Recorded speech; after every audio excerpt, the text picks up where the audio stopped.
इमरान रियाज भाई के लिए कोई आवाज़ तो उठाना दूर की बात, पोस्ट तक नहीं करता, आप डर की वजह से कि गिरफ्तार ना कर ले, मार ना दें।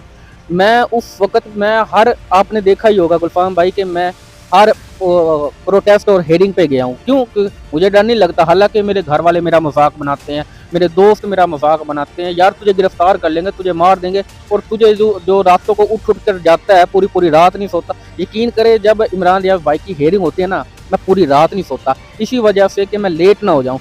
उधर से मैं खुदा की कसम, जब मैं चलता हूँ ना, जो मेरे घर से तकरीबन लारी अड्डे का आधे घंटे का सफ़र है और जब मैं घर से चलता हूँ ना, इतनी खौफनाक जगह के कोई बाहर निकलना तो दूर की बात, दरवाज़ा भी ना खोले, उधर से मैं निकल के आता हूँ लारी अड्डे तक, आधे घंटे में पहुँचता हूँ। फिर रात को तकरीबन 3 बजे मैं चलता हूँ। जितने भी इमरान रियाज भाई की जितनी भी हेयरिंग हुई है, तो मैं 3 बजे चलता हूँ काड़ा से स्पेशल, और 3 बजे चलकर तकरीबन अब इधर 2-3 घंटों में पहुँच जाता हूँ।